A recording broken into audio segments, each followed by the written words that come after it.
እንደገና ደግመሽ እዩማ አረን ያላየው እያንዳንዱ የሚናገሩት ንግግር እያንዳንዱ ወርድ ይኸውልሽ ትንገርሽ እያንዳንዱ ወርድ ምንድነው ተዋት ይቅርታ ብትልህም እንዳትቀበል ከዚህ በኋላ በህይወት ስርዳት መልሳት ሲባል ለነበረው በእኔ ህይወት ማንም ሰው አያዘኝም ውጪ ከህይወታችን የኛን ፎቶ እንዳትነኪ የኛን አለ ስለ ልጅቱ ነው የሚለው እንጂ ስለ ቀመሜ አይደለም። አዳምጪኝማ የኛን ፎቶ ከእንግዲህ እንዳትነኪ አለ። ከቤት አባሯት እንዴት ነው ደግማ የምትነካው ስታስቢው? ያንን የተናገረበት ምክንያት ምንድነው? ለምን ዲፕ አዳምጪ እስቲ ዲፕ በደንብ አዳምጪ። በሙሉ ዛሬ የተመላለሱት መልስ በሙሉ ለኦዲየንስ ነው። እውነቱ ለምን አልነግርሽም? የመለሰው መልስ በሙሉ ኦኬ አይ ሪስፔክት ያንቺን አይዲያ ግን አልገዛውም። ምክንያቱም ለምዶ ታውቂያለሽ መቼ ለታ እንላክለት እህቶቹ ተሰብሰቡ ምናምን እያሉ ከዚህ በኋላ እንዳትመልሳት ይቅርታም እንዳታረግ ምናምን እና ሁላችሁም ጻፉለት ምናምን እያሉ ነበር። ሰምቻቸዋለሁ። አሁን በእኔ ግን አንድ ነገር ልንገርሽ። አሁን ሀሳብሽን ነገርኩሽ እኮ አልገዛሽም የሚልሽ ምክንያቱ ምንድን ነው መሰለሽ?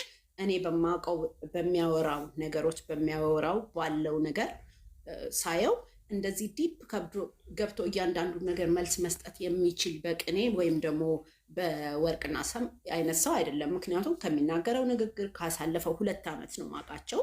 ግን ያው በየቀኑ የማየው ነገርም በማለት ነው በቴሌቪዥን ወይም በዩቲዩባቸው በማያቸው። እሷ አሁን እነዚህን ነገሮች ብላ ቢሆን ኦፍኮርስ የምገዛው ነገር ይኖረኛል። ገብቶሻል? ወይም ደግሞ የምጋራው ሀሳብ ይኖረኛል ከአንቺ ጋር። ምክንያቱም የምትናገራቸው ንግግሮች በኖርማል እንኳን ጠጠር ያሉና የራሳቸው ሚኒንግ ያላቸው ናቸው። ግን እሱ እንዲህ አስቦት በፎቶ በምናምን ሰውን ለመናገር እኔ እንጃ ሊሆን ይችላል።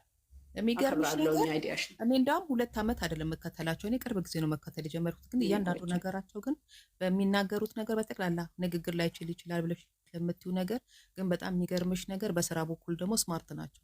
ለስራ ብለው ነው የመጡት። ለሰው መመለስ በማይፈልገው መልኩ ቀጥታ እኮ መተው እንትና አንቺ ብለው አይነግሩሽም። ሲነግሩሽ ሁሌ የሚሰሩ ስራ ላይ እርስ በራሳቸው እየተነጋገሩ ለሰው ነው የሚመልሱት። የዛሬው ደግሞ በትክክል ሶስቱንም የጫኑ ሶስቱም እንትን በአንድ ቀን የተሰራ ነው። ታውቂያለሽ ሀይሚ የነበረችበትን የትላንቱ የዛሬውን አንድ ቀን የሰሩት ይሄንን የተቀረጸው አንድ ቀን የተቀረጸው ይሄን አስተካክሎ በስነ ስርዓት ካልኩሌት አድርገው ምናምን። አሁን አንቺ እንዴት አስበሽ? አንድ ነገር ልንገርሽ፣ 3ቱ አንድ ነው፣ 2ቱ አንድ ናቸው። ለምሳሌ የትናንቱና የዛሬው የትናንት ወዲያውን ሂጅና የፊቱን ራሱ ምን አይነት ፍሬሽነትና የትናንትና የዛሬ ነው። ትናንትና ልክ ከእንቅልፍ እንደተነሳ ሰው ነው በር የተከፈተው። የትናንት ነው አያግሪ ከዛሬው ጋር። የትናንት ወዲያው ግን አይደለም። አንድ ነው። እውነቱን ነው የምነግርሽ። አንድ ቀን ነው እዛው እንደተበታተነ ምናምን የመጣችው ሀይሜ ውጭ ቆየች፣ ያችኛዋ ደግሞ ተሯን ቀጠለች። አንድ ላይ ነው የሰሩት። ሲመጡም ከቡታጀራ አብረው ነው የመጡት። ለምን እውነቱን አልነግርሽም? አንድ ላይ ነው የመጡት፣ አንድ ላይ የሚሰሩት እና አቁመው። ምክንያቱም እኔ ማልጋራሽ ነገር አለ። ለምን እንደማልጋር ነይ ተናገሪ።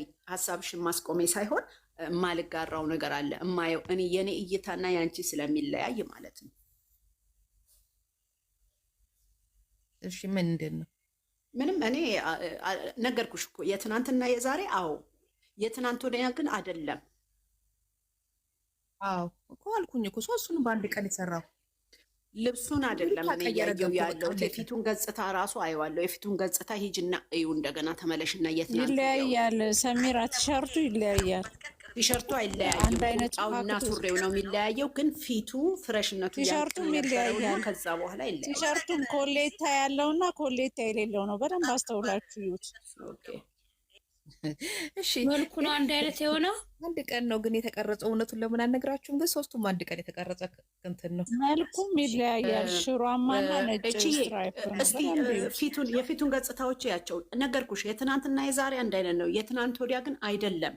ልጅና የፊቱን ገጽታ ራሱ ይታያል እኮ ደከም ሲልሽ ፍሬ ስትሆኚ ወይም ደግሞ ተኝተሽ ስትነሽ የየራሱ አለው አይደለ? እንደ የፊታችን ገጽታ ራሱ በፊት ገጽታ ከሆነ ካራክተር ስታረጊ መለዋወጥ ካራክተር ጉዳይ አይደለም። ጀስት ራሱ ወዙን ነው የምታየው። ካራክተር ሌላ ነገር ነው፣ የፊትሽ ወዝ ደግሞ ሌላ ነገር ነው። ካራክተር እኮ የምታወጫቸው ወይም የምትላበሻቸው ነገሮች ናቸው። ይሄ ግን አይደለም። ቅባት ስትቀቢና ሳትቀቢ፣ ስትነሺ ከእንቅልፍና ሳትነሺ ያለው ልዩነት አለ አይደል? ያ መሰለኝ ካልተሳሳትኩ፣ ይቅርታ የኔን ነው የምልሽ። ኦኬ ምን አለችኝ?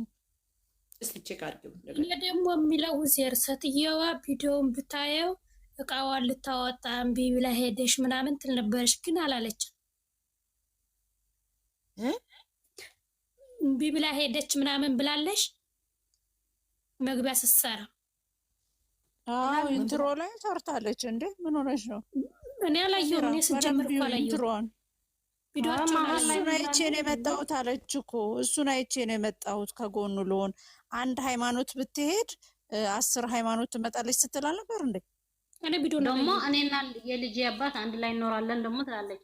ደግሞ ሃይማኖት ስትሄድ 10 ሃይማኖት ይመጣሉ ደግሞ ትላለች እንዴ። በደንብ ሄደሽ እንትን በይ እዩት።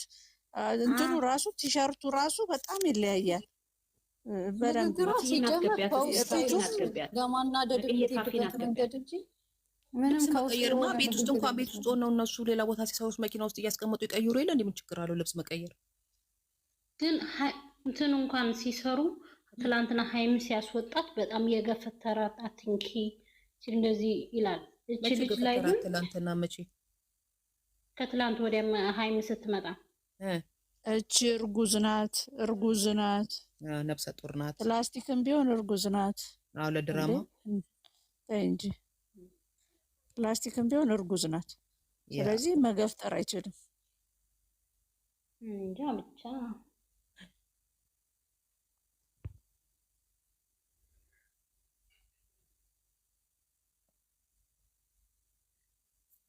ለምን ፎታችን ትነኪያለሽ አንቺ ማነሽ ብሎ አይደል ቢጮህ ደስ ይል ነበር እኮ። ይኸውልሽ አንደኛ ብላለች እኮ መጀመሪያ ብላለች።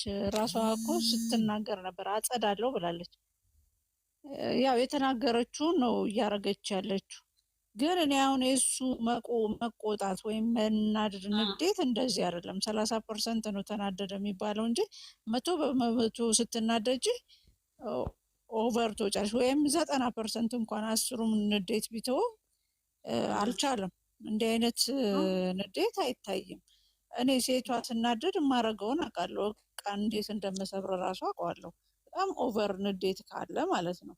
ስለዚህ ይሄ ራሱ ገና ከዚህ በኋላ አትቀርም። ቤታቸውን ስላየች በየቀኑ ነው የምትሄድላቸው። ቆይታ ያለሽ የት ሄደች? አለች እኮ መጣለች። ዩዘርዬ ብትመጣ ትሄዳለች። አልሄደችም። ሲጀምር እዛው ናት። ሊያስቀጥሏል ካልፈለጉ በስተቀር በህጉ መሰረት ነገርኩሽ እኮ የራሳቸው ሊያስቀጥሏል ካልፈለጉ በስተቀር መድረስ አችልም። እዛ መድረስ እንግዲህ ሲጀመር አልሄደችም። እዛው የሰፈር ጎረምሳ ያባርራታል። ልጅቷ አልሄደችም። አወጣጧን ካየሽ የሆነ የመደበቅ ነገር ነው ሲል ያቆመው ማለት ነው። ያ ማለት ሰው ትጠብቃለች ወይ ሲከፍት ለመግባት አስባለች። እንደዛ ነው መገመተው። ደግሞ ካሜራማን የራሷ ነው፣ ግን ደግሞ የብሩኬቱ ላይ ነው የሚለቀቀው። አይደለም የራሷ አይደለም፣ ቤኪ ራሱ ነው። ቤኪ ነው። እናንተ ምን ሆናችሁ ነው? ቤኪ ላይ እኮ ነው እንትን ያለው። ቤኪ እኮ ነው የነሱን ማናጀር። ግን ድራማ ተከሰው ነበር። ቤኪ ነው አጽያት አትበይንታይ። በእውነት ነው። አይ ምን ወይ ነገር ፌክ ቢሆንና ውሸት ቢሆን የስራ ቢሆን ወንድሞቹ ስራ መሆኑን አይናገሩም እንዴ? ለሰራተኝነት ነው ወይ የወሰድካት ብሎ ይላል እንዴ? አንቺ ስታስቢ ኧረ አንቺ በቃ እንደው ወይኔ ዘር በስመ አብ ነው አይደለም። እኔ ነገርኩሽ እኮ አሁን የተቀየረ ነገር ከሌለ በስተቀር ነገሩ ተፈጥሯል እንዴ? እኔ በጣም እውነተኛ ነው የምነግርሽ ይሄን ነገር እኮ ድራማ ብሎ እንትን አይልሽም። በቃ ለድራማ አይጋብዝም። በጣም እውነት ነው የሚመስለው። እቺዬ አዎ እኮ እውነት አስመስለው ነው። አንድ ነገር ስትሰሪ እኮ ሪል እንዲመስል አድርገሽ ነው ስራ ላይ ስትሰሪ። ለዛ ነው እንጂ አንቺ እንዴት ነው ህይወት ታሪክ እንደው እናንተ እንዴት ነው ነገሩ? እኔ እዚህ ጋር ለምታወሩት ወሬ ይሄን አታውሪ ተጠንቀቂ እየተባባላችሁ እናንተ ሰው የህይወት ታሪክ በካሜራ ይመጣብላችሁ ማሰባችሁ ራሱን በጣም የሚገርመኝ። ለምታወሩት ወሬ ተጠነቀቁ ይለ እንደዚህ ጋር እንደዚህ አትበይ ምናምን አቁም ትባባላላችኋል። እዚህ ስታወሩ ለምን ትባባላላችሁ? እቺ የሰውን ሁሉ ታወዛግበው ያለሽ እኮ ቅመም ናት እንጂ ሌላውን ላቆ ይታወቅበታል። ግን ቅመም በካሜራ የጀመሩት ፍቅር ነው፣ በካሜራ ነው የሚወጡት። ለዛ ነው ካሜራ እኮ ስራ እየሰሩ ነው። አትጂያ አትሸውጂ። ስራ እየሰሩ ነው። አሁን ገና ይሄ ስራ እስከ ረመዳን ድረስ አለልሽ። ረመዳን እስኪጀምር ካሜራ ስለሆነ ነው ታውቃለች እያልሽ ነው የምትከራከሪዎች። ምንድነው ሃይሚ ስራ ምን ታውቃለች እያልሽ ነው? 100% አለም 200%። እንደዚህ ስቅቅ ብላ አባቷ ፊት ታለቅሳለች። ኧረ ምን ሆነሽ ነው? አንዳንዴ እንደ የሆነ ተፈጥሮ የሆነ ነገር እኮ ታያለሽ አይደል? ይኸውልሽ አንድ አርቲስቶች ሲሸለሙ እንኳን ለቅሷቸው እንትን ይላል ያስታውቃል አይደል እንዴ? አርቲስት ሆነው እንኳን የሆነ ሲሸለሙ ወይም ሲሞገሱ እኔ እኮ ብለው ራሳቸውን ኤክስፕሌን ሲያደርጉ የሚያለቅሱት ነገር ድራማ ነው አትዩ። የዚች ልጅ ለቅሶ እና አክት ድራማ ነው የሚመስለው። ይኸውልሽ ዘርዬ በቃ ነይ አላውራሽ ለምን መሰለሽ መልስ ደግሞ እናደዳለሁ። ምክንያቱም እውነት እኔ በቃ የእሷን አንቺ በእውነት አስገብተሻል ውስጥ እኔ እሷን ምንም በቃ ሃይሜ ያለቀሰሽበት ምክንያት ምን መሰለሽ? ዜርዬ በቀደም ከአባቷ ፊት ለመነ አባትሽ እየለመነ ብለው